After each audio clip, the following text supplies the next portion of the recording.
Hello, welcome to English Reading by Hidemi Woods.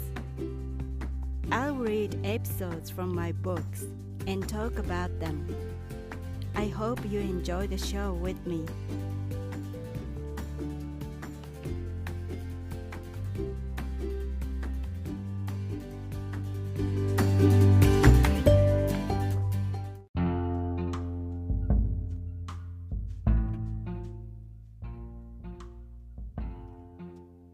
Hi, this is your host, Hidemi Woods. I'll read an episode from my book, An Old Tree in Kyoto. Today's episode is called Rainbow Town. This is about the shopping mall that I experienced for the first time in my life when I was a child.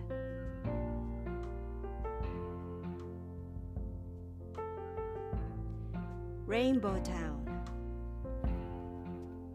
I like to spend my free time at a shopping mall. The first mall I had ever visited as a small child was called Rainbow Town. When it was built, people made noise about it because it was the first underground mall in Western Japan. Probably the first mall either on the ground or underground. The neighbors and the relatives of my family asked, "Did you go to Rainbow Town yet?" as daily greetings. My grandfather was fascinated by the concept of a mall.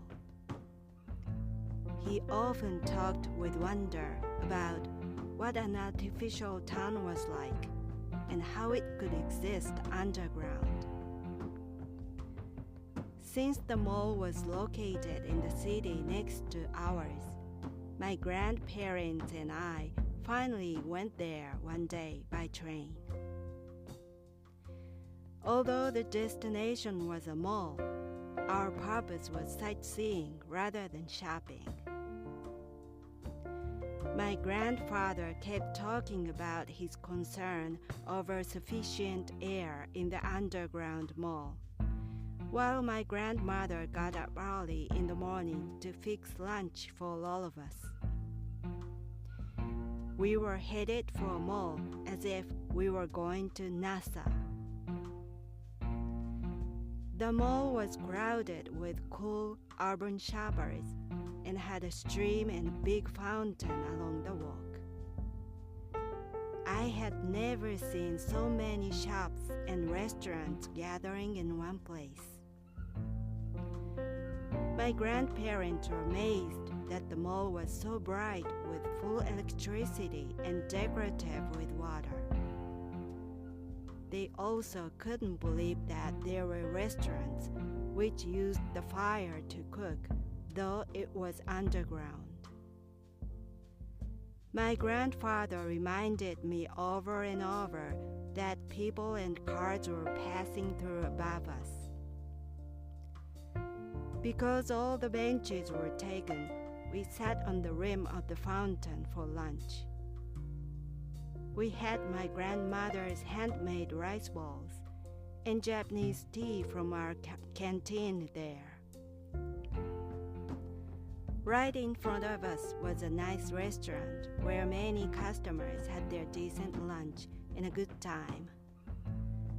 My grandfather said to me triumphantly, "Do you know how much they have to pay in there? They're stupid." We left for home without eating or buying anything at the mall. My first mall experience wasn't so good, but I love a shopping mall so much still.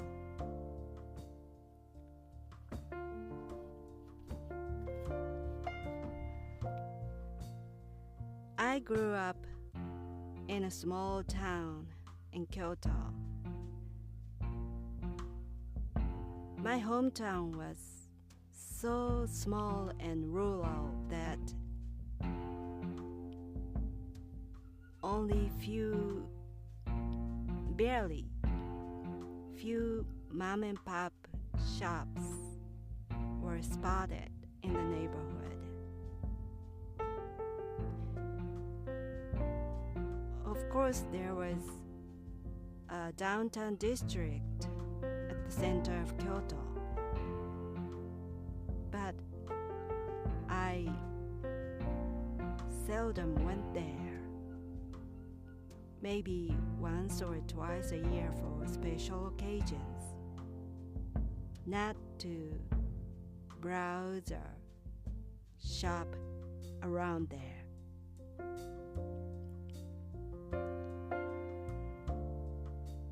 None of my family members or neighbors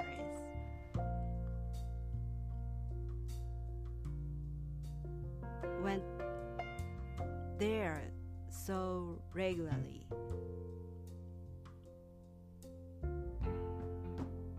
And so it wasn't our custom to shop in such a big shopping area. So when this shopping mall called Rainbow Town opened, it was a huge fuss in my neighborhood because the mall promoted itself fiercely. Its ad was all over local newspapers every day, and their local TV commercials were aired every day on TV. So I saw the commercials many times every day. So I still remember the jingle of the commercial. 大阪南の虹の街 something like that. And it opened in Osaka. It's the big city in Japan. Actually, it's the second biggest city in Japan, which is located in the western part of Japan. And my hometown was in Kyoto. That is the next city to Osaka. Kyoto is a relatively big city too, but it's famous for mainly sightseeing with old shrines and temples and buildings and streets. But Osaka is the big urban city. So needless to say, our family seldom went there.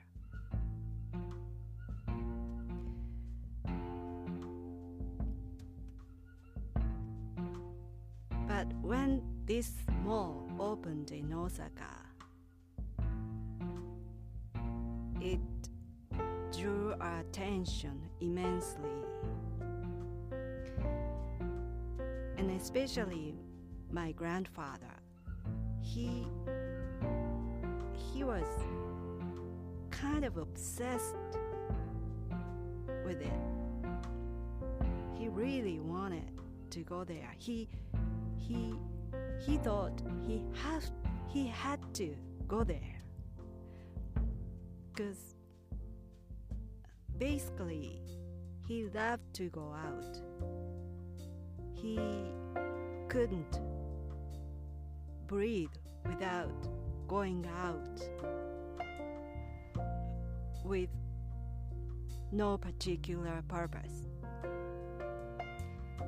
And I was raised with my grandparents, and I lived with them when I lived in my hometown. And one day my grandfather decided to go there, the newly opened Rainbow Town, with my grandmother and with me. It was Osaka was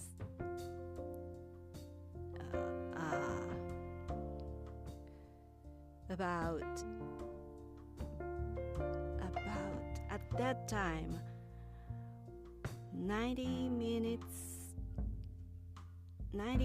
train ride from my home. So it was quite a trip for us. And 3 of us headed for the mall.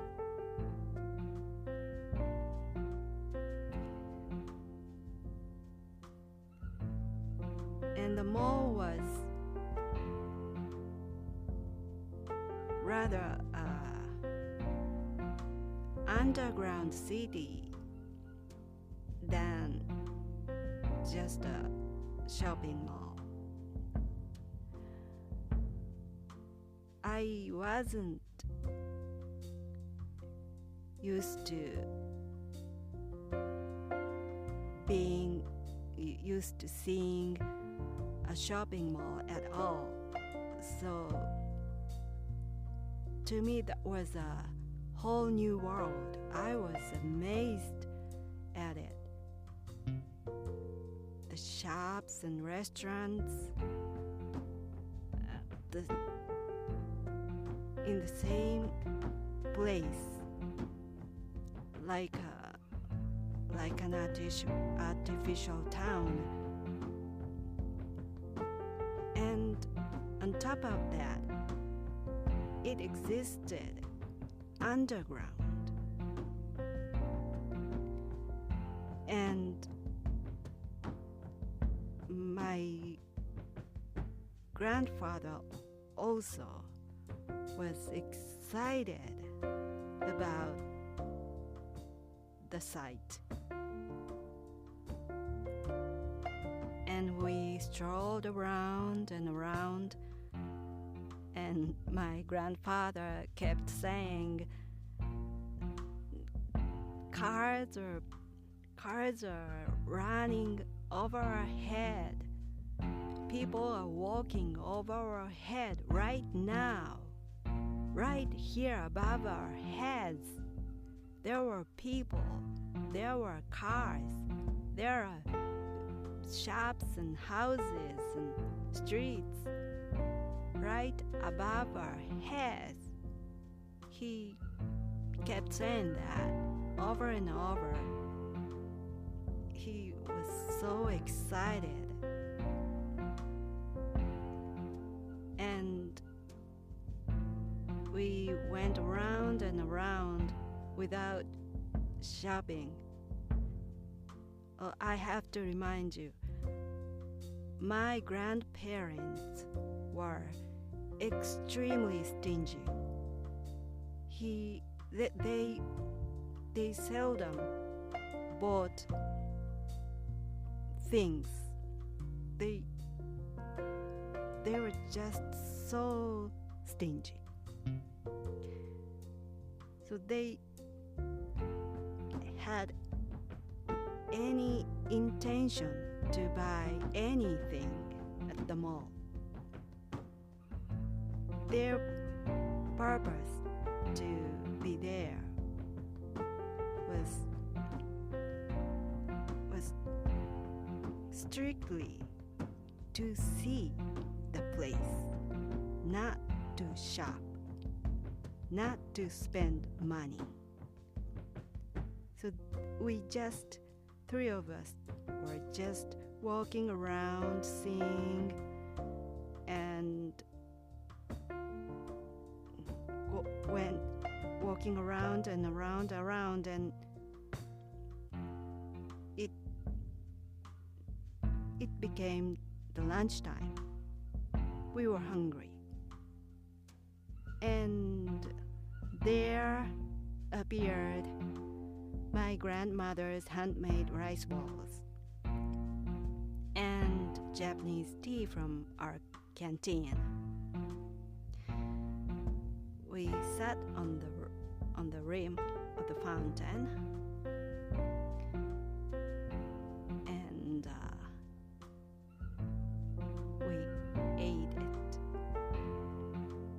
we ate our lunch, which was brought from home instead of eating out at a nice, beautiful restaurant. At that time, I was maybe 4 or 5 years old. And by then, I think I got used to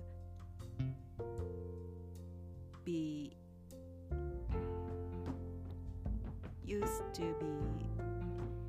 with them being so stingy. But even so, I noticed something odd. Something is weird to have lunch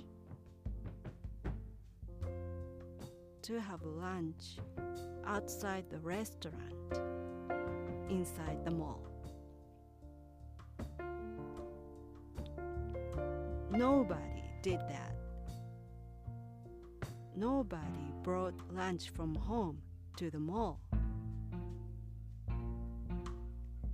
And while we were eating our lunch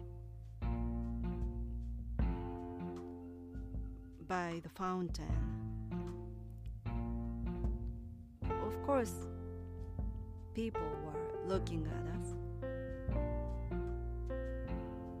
stared at us, because we were doing something very odd in the mall. Although we were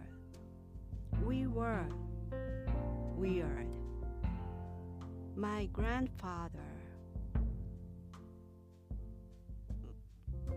laughed at people who were having lunch in the restaurant. He thought they were weird because they paid so much there.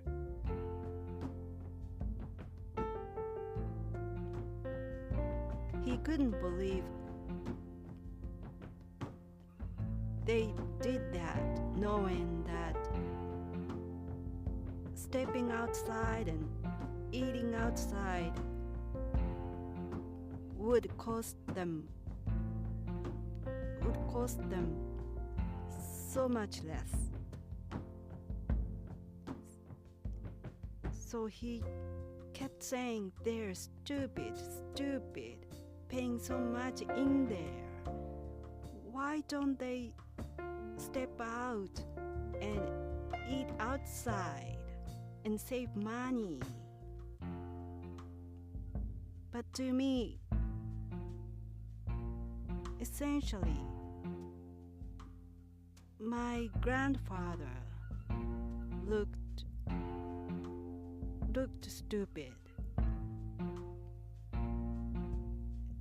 We were so strange on that day in the mall.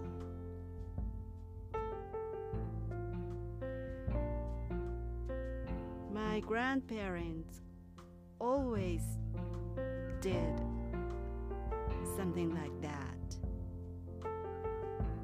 That was their characters. They always did their own ways, had their own ways, and had to do their own ways. And no one did those ways. Although others didn't do those things, my grandparents didn't stop their ways. They stuck to their own ways, and I had to follow their ways, even though I noticed their ways are extremely strange.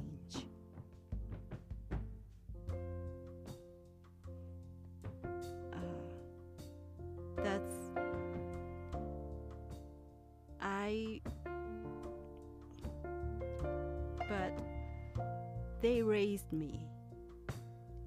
They raised me their own ways, and probably that's why I'm strange even now. When I grew up, when I become a grown-up,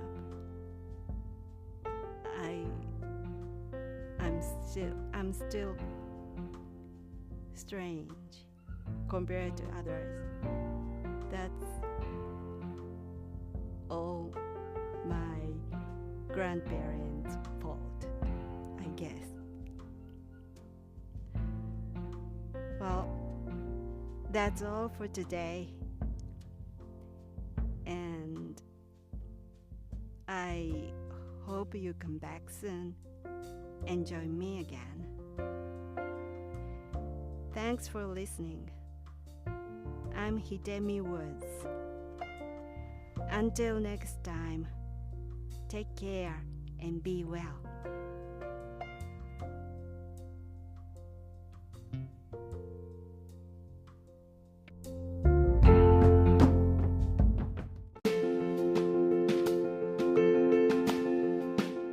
Audiobook, The Family in Kyoto, One Japanese Girl Got Freedom by Hidemi Woods on sale at online stores or apps. Apple Books, Google Play, Audible, 43 available distributors in total.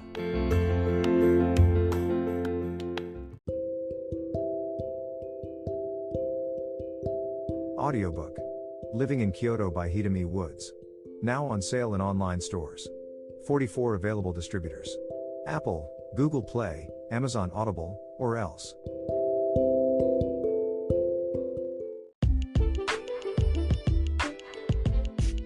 英語聞き流しリスニング、英語テキストと MP3 ダウンロード、その他の物語はホームページからお聞きいただけます。88thpp.com 88thpp.com。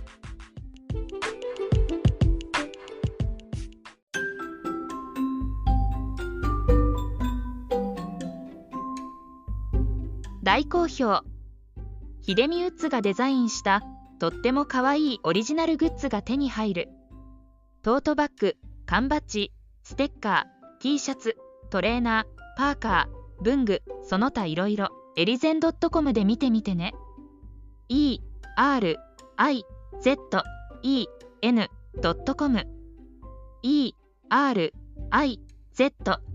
erizen.com エリゼン .com